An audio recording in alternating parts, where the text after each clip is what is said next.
Folks, when you are developing a software product, one of the things that you must decide and decide early, are you going to develop something for the mass market, meaning lots of customers with lots of unique needs, or are you going to try to design a solution for the big boys?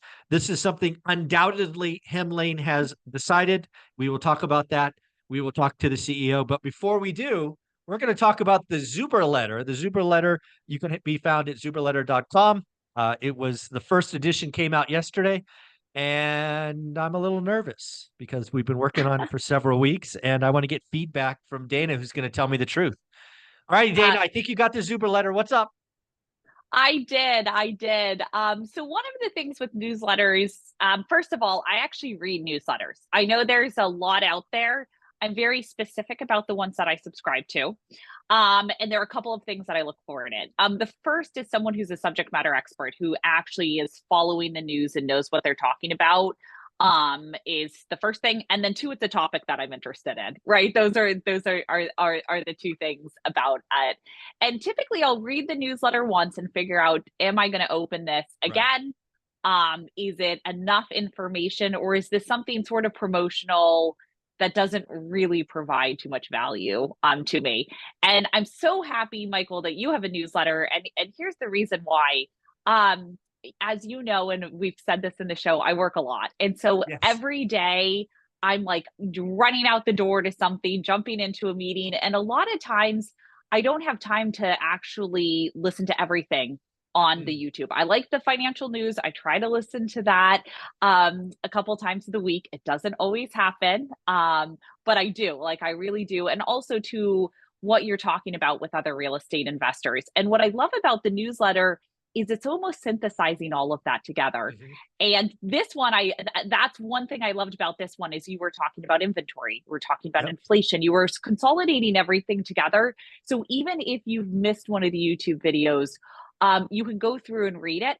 And then also another thing that I really like about it is I actually retain things a lot better when I Mm. read them Me because too. I'm visual from that perspective. So like if it's written down, having that photographic memory to be like, oh yeah, I remember, what he Mhm. said about interest rates, the 7.5%. Okay, I've got it. That stuck in my head. So Yeah. anyway, from that perspective, I really like the newsletter. I'm very happy that you've launched a newsletter, and I think it's going to open up a different subscriber base, a new Mhm. subscriber base, because there's some folks like me who use both video and email, and Mhm. there's some that are like exclusively always on their email. It's almost like a checklist. They're always going through it. Right. And there's others who are kind of exclusively on video and they don't check their email as much. And so I think combining the two together is a really good touch for one Yeah. rental at a time.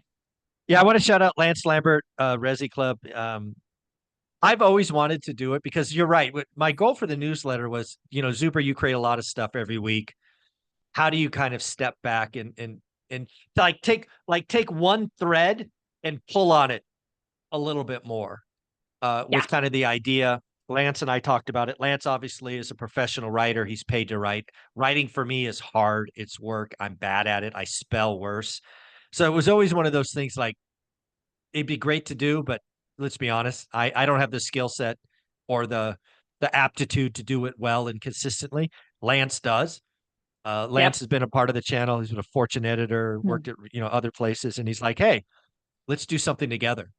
And pure joy when he offered that, and now to see it launched, um, was pretty special. So it's pretty awesome. Go to zuberletter.com, get your copy. We are aiming for one a week. We're already working on number two, even though number one just launched. That's just what we signed up for. So Yeah. I'm excited about that. But let's get to the topic at hand. Dana, why the heck would you design a software product for the masses? The masses have lots of wants and needs. Um, and first, well, let's just go after the biggest REITs. Let's go after Invitation Homes, or let's go after this or that. That was certainly a choice you had to make, undoubtedly, and you chose to serve the masses. Why? Yeah. So to give everyone some background, especially if you're not in the software space, most companies do start for the mass market, or they start with SMB. Small SMB stands for small, medium-sized businesses. Correct. And so, if you say I'm going to build the next, let's just say Salesforce, that's a huge company, a CRM, you can't go ahead and build that overnight. Right. So a lot of times what a company will do is start by building for a smaller business who may not be able to afford Salesforce. Correct. And then what they'll do is what they can call move up market. Yeah. And so they continue to add features, they continue to add certain offerings to it so that they can move to enterprise. And that's just basically how SaaS companies are built, and what they're supposed to do is they start for the little guy and move up market. And there are two reasons for that. The first is the larger players are willing to pay a lot more. So if you are in sales, and Michael, I know you are in sales, a smaller unit deal, let's just say someone who's a small business who has 2 employees, their willingness to pay is so much less than someone who has 100 employees. So you just have to sell one person, get all 100, which is a much bigger deal value. Sure. And then the second reason is also lifetime, what they call lifetime value. Correct. And lifetime value is something where you basically say, how long is this person going to stay a customer? The small guys tend to do what they consider churn more often. And by churn more often, it's, hey, I'm selling my properties, or maybe I am going to rent to a friend and family. That's one of the biggest categories we see, where it's like, hey, now my daughter's moving in. It's kind of weird if she pays me rent, that type of thing. And that's an example for property management. And so those are the two biggest reasons why software companies move up market. Now, here is the interesting thing when you build. We have always been a company very similar to Airbnb or HubSpot or Intuit. Those are probably the only 3 examples that I can give that have really said, no, we are for the mass market. We are for everyone out there. And there's one problem with that. Investors don't like it. Yeah, they don't like it. Every time we go into a board meeting, it's, what's your enterprise strategy? When are you going to go up market to where, and Buildium started for this, for the mom and pop, and then moved up where, there's limits on how much, what your minimums are. Appfolio is a perfect example. If you have under 50 units, they won't talk to you. And so we always get, well, what's your enterprise strategy? When are you going to go institutional? Roofstock's another example of that, where you look at their website and it's even hard to find what is for the small mom and pop, in this day and age. It's institutional. And we always say, well, we don't have one. We're not for the big guy. And, every time I think about innovation, I always think what's actually going to change the industry and make a huge difference. And that is above anything else. You can actually control that churn. You can control that customer acquisition cost, as long as you're building something that people love, that they continue to come back to. Yeah, I want to applaud you because you're the CEO of the company. That takes a backbone, because I've been in software for 25 plus years. I was at startups. I was employee 13. I've been through the ringer. And it's funny. I know one software, for example, we always called it the fruit company. It was one of your past employers. You're never allowed to say Apple, because you can never say Apple, right? I don't work there anymore, so it doesn't matter. But you could never say Apple. You couldn't use their logo. You couldn't do any of those things. But if you were able to sell Apple, it would undoubtedly be the largest deal you've ever done as a technology company. I did a 9-figure deal. I was a part of a 9-figure deal at what we called a fruit company. It was Apple. It felt really, really good for about 90 days. And then what we saw over the course of the next 18 months is the fruit company used its clout, its spend, to take this product and frankly bastardize it in such a way that it was great and perfect for Apple, but horrible for everybody else. What else? Oh no. Oh, it was horrible. It was horrible. We actually, yeah, in hindsight, we did a review on it years later after all the principals that were part of it did the deal. We had a dinner. It was one of the signing that 9-figure deal was the worst thing for the company. Yeah. Think Wow. about Yeah. that. And it is one of those things where when you go up market like that, it's actually going to enterprise is much more challenging to go from enterprise to SMB. You Oh can go yeah, from the other way. SMB Oh, to enterprise, but the other way. So once you make that decision, it's really hard to go back. it's over. Yeah, and Yeah. it was.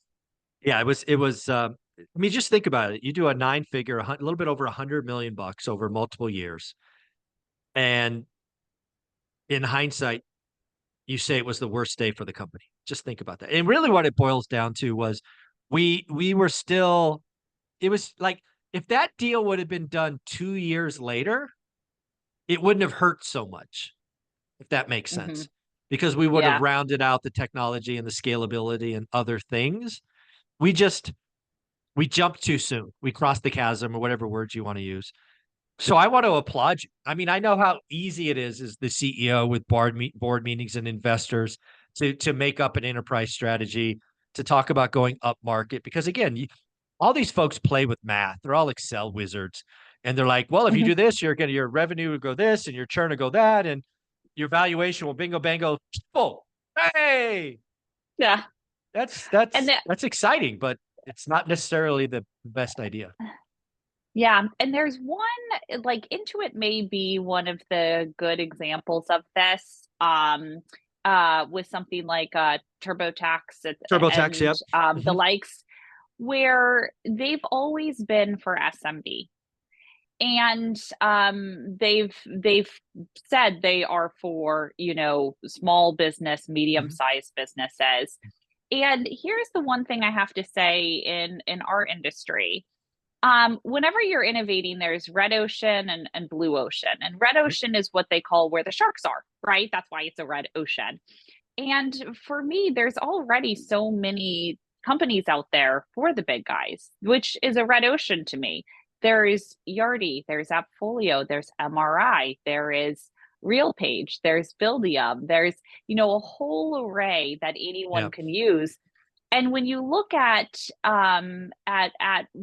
folks who are actually owning and managing their rental properties, there's nothing that sticks out that's for them, right? There's Mhm. nothing that's like, okay, this is what everyone uses, this is how they can manage their properties, and this is how they can get this hybrid model where it's like, hey, they can get both the software, but they can also get, more importantly, the services that they Yeah. need. And so for us, yeah, it may be more to acquire these customers or onboard them. And maybe in the short term, our revenue might look better by going up market because we could get a couple of big deals. But I think long term, it's a red ocean. You're not innovating and you're not No.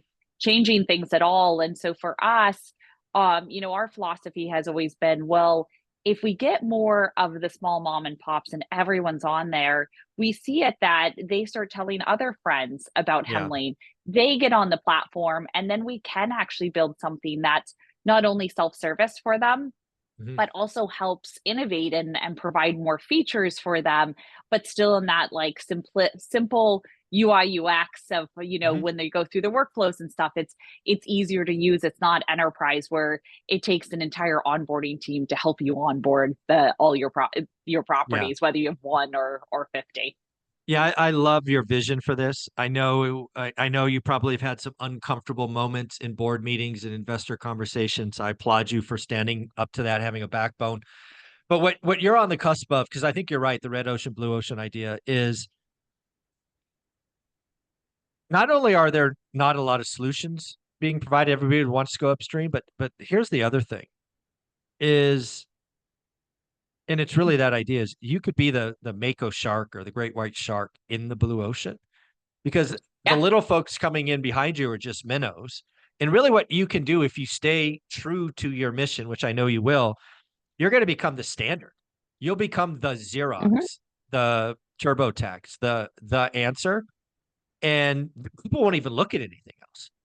That's where Hemlane's going, and it's closer than most people think. Right? It's not 5 years from now. It's probably not even 3 years from now.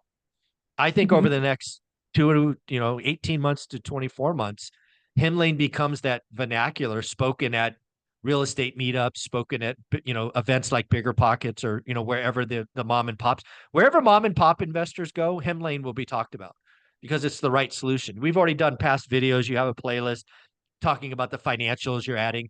You're adding now what I would call the sizzle.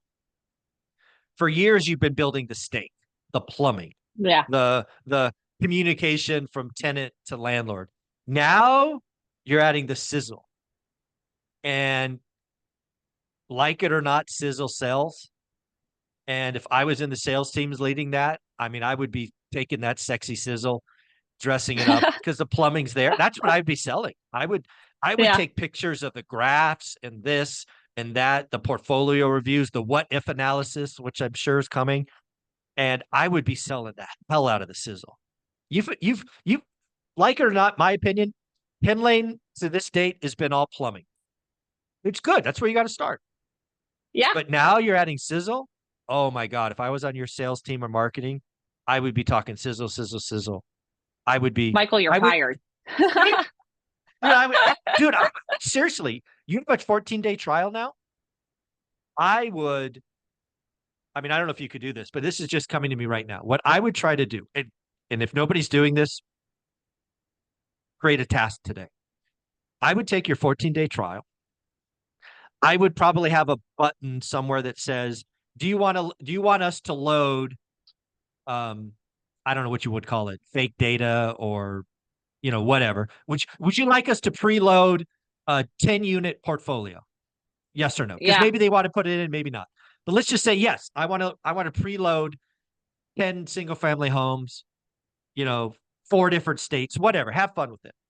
That little button there on the trial, you click it. A minute goes by, whatever. And then the first thing that pops up, sizzle, sizzle, sizzle.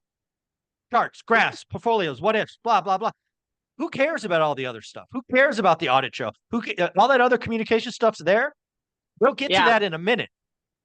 But dude, I mean, seriously, I would pull up the trial. I would have an option. Do you want to do it manually or do you want us to preload?